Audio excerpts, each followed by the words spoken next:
la pregunta es, siendo el cine, a ver, un arte narrativo todavía por la buena parte de lo es, y la filosofía, un discurso conceptual. ¿Crees que puede haber un verdadero diálogo entre ambos o estamos hablando de cosas? No, yo creo que sí, Armando. Yo creo que no sé si partiría como de lo personal, si la voluntad de uno de hacer cine se plantea en términos filosóficos o poéticos inicialmente, que tú digas, bueno, como tengo estas preocupaciones de estas características, por lo tanto mi idea es hacer cine que claramente estén desarrollando estas posibilidades del cine. Y yo creo que no las tendría en una primera instancia, pero en el fondo terminan por aparecer, porque el cine que a mí como espectador me gusta es justamente el cine que me resulta un cine profundamente humano, que encuentra la poesía, ¿no? La poesía visual, la poesía en el término más amplio de la existencia, y justamente termina uno por tratar de hacer un cine orientado hacia eso, pero no del todo consciente, porque yo creo que la poesía no la encuentras, ¿cómo te diré? La encuentras trabajando, Armando, trabajando, pero es un resultado que uno no puede adelantar a priori. Es como aquel compañero que decía que él hacía cine de calidad. Es una característica que en todo caso le toca decir a quien lo ve. Uno como espectador sabemos que hay cineastas cuyas películas son poéticas, cuyas películas son profundas, conmovedoras o divertidas, pero como una opinión nuestra. Creo que el cineasta se propone hacer el cine de la mejor manera posible en el género que le toca manejar, pero creo que el círculo cierra cuando el espectador lo define como tal, ¿no? Oye, ¿crees que la filosofía solo podría tener esta conversación con el cine narrativo? ¿No podría tenerla con este cine que ahora predomina en los círculos de festivales, que es el cine conceptual o contemplativo? Yo creo que sí. Sí existe esa cercanía con estas nuevas tendencias del cine, pero creo que la filosofía está cercana al cine en general. Cuando revisamos las obras de los grandes cineastas, ayer veía, por ejemplo, un western de John Ford, La Diligencia, y bueno, es un artista tan completo y tan complejo respecto a la condición humana ubicada en un contexto determinado del oeste, que por supuesto que es un artista con preocupaciones filosóficas, estéticas, poéticas, y aparece todo ahí, de tal suerte que no se podría pensar en un cine de tendencias filosóficas de determinadas características. Creo que está inmerso en todos aquellos cineastas para quienes la condición humana es lo esencial, ¿no? Las preocupaciones del ser humano en el contexto en el que estos se desenvuelvan dentro de una cantidad enorme de películas, ¿no? La condición humana es muy amplia y sin embargo es lo que nos define. Uh-huh. Esto es lo que nos permite encontrar una implicación entre ambos, cine y filosofía. Yo creo que sí. A lo mejor no somos muy conscientes de ello como creadores, como espectadores, pero hay una parte nuestra también humana que recibe todos estos temas. Vamos, el cine que a mí más me impacta es el cine aquel que me deja elementos de reflexión, y puede ser de muchísimos géneros, y no es tan amplio el espectro tampoco, ¿no? No todo el cine tiene esta particularidad. Hay un cine de entretenimiento que te hace pasar el rato, pero hay uno que es mucho más profundo, y estamos hablando de cineastas tan accesibles como John Ford, como Truffaut, como Kurosawa, hasta otros mucho más herméticos o trascendentes, que inclusive es la forma de definir su cine, como Bresson, como Ozu, como Tarkovsky, como Bergman, ¿no? Pero creo que al final, cuando sabes que estos autores tenían una profunda admiración por John Ford, quiere decir que hay vasos comunicantes entre todos ellos, y al final, en efecto, es el ser humano con toda la preocupación de quién es y hacia dónde va, que está en el fondo de las grandes películas, ¿no? Esto me emociona mucho, lo que acabas de decir. si uno lee la introducción de Tarkovsky a su libro, la introducción está básicamente dedicada a lo que opinan los espectadores, lo que opinan los espectadores que le escribían sobre la película de Espejo, que es una película sí, de no fácil lectura en realidad, ¿no? Y cómo todas las primeras lecturas del Espejo son diatribas contra él, o sea, donde dicen, oiga, no entendí nada, ¿qué trato de decir? ¿De qué se trata? ¿Qué mal? Y cómo uno bien se deprime de que no pero cómo después empezó a recibir también al mismo tiempo gente que le decía, mire, no entiendo, explique, pero me interesó, y eso fue, hasta que encontró gente que le dijo, oiga, señor Tarkovsky, vi el Espejo, usted conoce mi vida. Claro, por supuesto, es decir, el artista, el cineasta, inclusive el que no se considera ni uno ni otro, pero que hace cine, puede incidir en la vida de los demás hasta ese grado, y es algo que por más que uno se esforzara en tenerlo claro, no lo podrías hacer, no sabes quién va a ver tu película ni cómo va a reaccionar, ¿no? Pero eventualmente llegas a encontrarte uno o varios espectadores a los que has tocado profundamente, con las cosas más personales y más herméticas probablemente de tu película, no con lo más externo, ¿no? Que es haber provocado una emoción, una risa, una emoción, pero sino mucho más profundo, porque finalmente la película va a tener toda la película que uno hace va a reflejar todo eso que tú eres y toda esa parte profunda que tienes, aunque uno no se dé cuenta, Armando. Como maestro, a mí me emociona ver los trabajos de mis alumnos, sus guiones y sus cortometrajes, porque los conozco perfectamente a todos a partir de lo que ellos hacen o tratan de hacer, pero a su vez me inquieta que yo hago lo mismo y por lo tanto habrá espectadores que me conozcan en profundidad por todo aquello que hago, ¿no? Y al final está esa posibilidad. Y te digo, yo alguna vez alguien me dijo, oye, es que tu cine es muy poético, refiriéndose a mi trabajo. Dije, pues es que yo no lo sé. En todo caso, yo no me he propuesto nunca hacer poesía cinematográfica, como qué es, ¿no?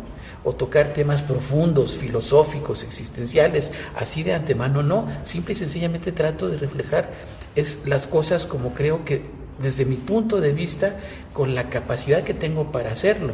Y si todo eso tiene una lectura de gente especializada, del espectador común, de gente de otras actividades mucho más complejas que la mía, entonces algo está haciéndose bien, que es el principio sobre el que nos deberíamos de mover, creo, es que el cine es tan complicado, tan complejo en todos sentidos, económicos y también humanos, que creo que lo que nos tendría que sí realmente preocupar sería manejar este lenguaje con absoluta responsabilidad, preguntarnos de manera muy responsable si queremos hacer cine, si lo estamos haciendo, cómo lo debemos hacer, cuáles son nuestras posibilidades, nuestros límites, cuál puede ser todo aquello que tengamos que manejar para que tengamos la mejor película posible, ¿no?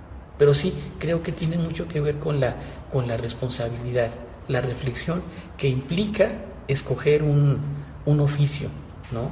No únicamente por 20,000 razones, ¿no? Las más, la fama, la frivolidad, el reconocimiento, ¿no? Pero al final, ¿qué nos lleva a hacer cine si no es reflejar el mundo como nosotros lo vemos? Y eso implica todavía siempre una mayor responsabilidad y un mayor cuidado, ¿no? Sidney Lumet escribió en su libro Making Movies, un hombre con tanto oficio, de repente en un momento, y no como aforismo, sino perdido por ahí, uno puede leer algo que me parece notable, que dice, hacer cine es contar siempre una historia, eso es lo que dice. Hay cine que cuenta historias y conmueve. Entonces, hay cine que cuenta historias, conmueve y transmite una idea. Y hay cine que cuenta una historia, conmueve, transmite una idea y nos dice algo de nosotros mismos y de los demás. Así es. Y esa es la obra maestra, ¿no? Y creo que por lo menos todos deberíamos tratar de llegar a ese punto, ¿no? Intentarlo. Si tuviéramos claro esa premisa, creo que cada vez estaríamos haciendo un cine mejor y más profundo, ¿no? Las circunstancias pueden ser muchas y no siempre se podría estar trabajando probablemente en esa misma dirección, pero al final creo que sí habría que tenerlo muy claro, ¿no? Cómo llegar a esa sabiduría cinematográfica como la de Kurosawa en Barbarroja, ¿no? Por ejemplo, que se aleja del cine épico, del cine espectáculo, para ir a lo más profundo del ser humano y su escala de valores, ¿no? Respecto a los demás. Creo que entonces es todo un proceso que probablemente nos pueda acercar o nos pueda llevar a ello, ¿no? Como espectador, pues sí creo que somos privilegiados de contar con un universo de cineastas que nos hacen conocer el mundo y nos hacen conocernos mejor a nosotros mismos, ¿no? Y así como hablamos que hay diversas expresiones cinematográficas, teniendo consciente que tú y yo somos filósofos, sí. ¿Crees que habría, así como hay esto, crees que puede haber que habría que revisar si hay una pluralidad de filosofías para pensar tipos distintos de relaciones cinematográficas? Si hay una pluralidad de filosofías. Y así como hay diversidad cinematográfica. Sí, no, por supuesto, no, claro que sí, Armando, por supuesto. Yo creo que desde las más sencillas, creo que habría desde las más sencillas en términos de identificación. Vamos a dejar que pase el avión, como tú dices. Ok. Yo no lo oigo. Ya está. Sí, yo creo que sí hay diversos grados en que la filosofía incide en las películas de acuerdo a la capacidad de todos los cineastas que puedan tocar estos temas, ¿no? Algunos son mucho más, pues no sé cuál sería la palabra, epidérmicos, inmediatos, ¿no? Sobre cuestiones muy sencillas de las preocupaciones del ser humano, hasta otros de una profundidad absoluta, que es cuando un tipo de cine se va empezando a volver mucho más hermético para cierto tipo de espectadores, ¿no? El reclamo que le hacían a Tarkovsky, que tú mencionabas, bueno, pues sí, un espectador poco preparado, preparado en terrenos mucho más profundos, serán películas que le causen una gran sorpresa y rechazo, pero también hay diferentes tipos de espectadores para cada obra, ¿no?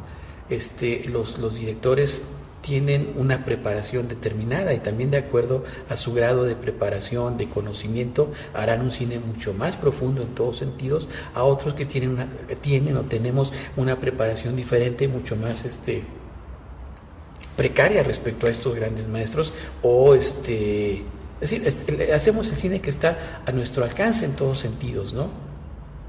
Hay directores todavía a la fecha que no se pasan por escuelas de cine, mucho menos antes, se han formado en otras disciplinas, son profesionales de ellas inclusive. Algunos son filósofos contemporáneos. Yo te podría decir que está el más conocido es Haneke, que haya estudiado filosofía, o también Terence Malick, que estudió algo de filosofía, pero también curiosamente Alex de la Iglesia estudió filosofía. Son tres casos totalmente diferentes, ¿no? Probablemente haya otros que no estudiaron filosofía y lo sean más, ¿no, Armando? Sí, por ejemplo, no conozco toda la obra de Haneke, conozco poco, siendo un cineasta muy reciente, es un problema mío, pero de pronto me resulta previsible, ¿no? Empieza la película, está el planteamiento y sé en qué va a terminar 2 horas después. Para mí eso es un problema como espectador, ¿no? En el caso de Alex de la Iglesia no me lo podría imaginar, porque es tan, o tal vez sí, y le tiene sin cuidado esa posibilidad, ¿no?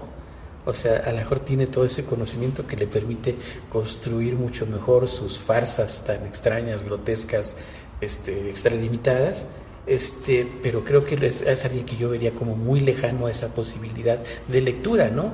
Y recuerdo cineastas probablemente no tan connotados en cierto connotados, son importantísimos, pero por ejemplo, un director como Robert Rosen, norteamericano, con una sola película, tiene más, pero una sola película como El Audaz de Hustler, basada en una novela sobre un jugador de billar que resistiría todo tipo de análisis, como una película trascendente sobre una problemática profundamente humana, ética, moral, filosófica ante la vida, y que pasó por todas las pantallas del mundo como una película de un jugador de billar. O sea, es un ejemplo de cómo el cine puede ir más allá, probablemente sí proponiéndoselo, porque tampoco es que salga casualmente todo eso ahí, pero no adelantándolo. Cuando nos encontramos la obra de cineastas como Haneke, que adelantan como todo el prestigio que todo ello conlleva, pero a su vez crean como un compromiso con el espectador que tiene que sentirse tocado por lo que acaba de ver, ¿no?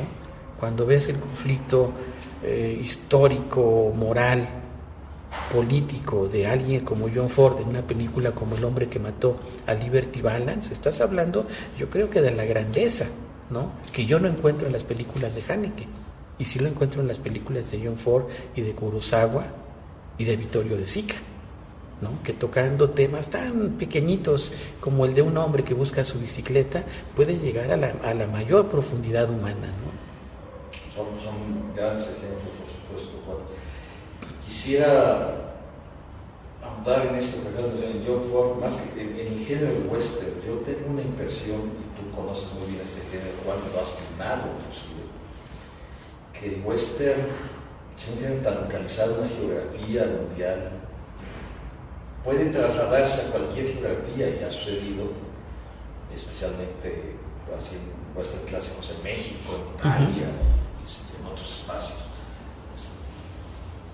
Puede trasladarse sin ningún problema, porque realmente lo que toca el western habla es de la búsqueda del hombre. Así es. Al final es un asunto es un problema humano, en toda su extrema, la extrema sencillez que se pueda decir. Es un hombre contra su medio, es un hombre contra los demás, es un hombre en búsqueda de sí mismo, y esto se traslada tanto inclusive a otros países en donde se han hecho westerns sin la geografía habitual, ¿no? Entonces sí creo que este medio idealizado o geográficamente imaginario, podría ser de esa manera, le permite a muchos directores tocar en gran profundidad estos temas, ¿no? Sí, creo que en general, a mí me da la impresión que los géneros analizados de manera muy pura, como canon, el western es el que más claramente se toca con la condición humana cruda, ¿no? En alguna entrevista de Tarkovsky que le hizo un crítico italiano, Rondi, Gianluigi Rondi, Tarkovsky decía que él construía sus películas como un western, ¿no? Es decir, claro, no estaba el espacio geográfico, el desierto, los pistoleros, pero el conflicto lo empezaba a plantear, según él, de acuerdo a las reglas establecidas por el western, ¿no? Y si lo analizas, pues claro, el primer conflicto, el hombre que se va adentrando para vencer los obstáculos que le impiden ser o crecer o encontrar su lugar, están planteados en muchas de sus películas, pero obviamente no tiene la referencia inmediata, que es la externa, ¿no? El espacio geográfico y los arquetipos del género, ¿no? Pero creo que sí, en ese sentido, es un poco como el género probablemente más puro del cine, ¿no? Y que se puede encontrar sus similitudes en todos los países, ¿no? No solo copiando el esquema del cine norteamericano, sino en cuanto a los temas que trata, ¿no? Así. De hecho, Tarkovsky declaró en alguna ocasión que Stalker era un western metafísico. Exactamente. Entonces sí creo que en ese sentido, pues la gran admiración que además sabemos que todos los cineastas prácticamente le han profesado a John Ford, no se da únicamente por rasgos externos, sino por la profundidad y la humanidad, el humanismo de John Ford, que es lo que está más visible en todas sus películas, ¿no? Y John Ford, si vemos la famosa entrevista que le hizo otro cineasta, Bogdanovich, que es espléndida, porque no quiere contestar nada. No. O sea, es un hombre que tiene una profundidad enorme en sus películas. Es de los, fíjate, más claramente vemos la condición humana tratada en temas que aparentemente podrían ser poco conciliables, cuando sin embargo él lo encuentra los límites de estas situaciones. Él, a la hora de reflexionar, él no quiere decir nada. O sea, porque también ahí han cambiado mucho los parámetros para que alguien, para reconocer o para que alguien sea reconocido. Yo creo que hay generaciones de cineastas que no hablaron, que filmaron, ¿no? Y eso está muy claro en muchos casos. Claro, finalmente a muchos se les logró entrevistar, pero ellos expresaban su forma de ver el mundo, de ver la vida, de ver la realidad a través del cine, lo expresaban en sus películas. Y ahora creo que es al revés. Ahora la entrevista justifica lo que no está en la pantalla, ¿no? Cuando lo que tiene que ser mucho más eficaz es el medio. El hecho de que tu película, la película de alguien, va a llegar al último espectador del rincón más apartado del mundo, o afortunadamente ojalá que ocurriera, y ese va a ser tu único medio de comunicarte con él, y no la entrevista donde le expliques los alcances de tu obra, ¿no? Y entonces creo que ahora se ha perdido un poco de vista eso, y las entrevistas justifican lo que la película no da.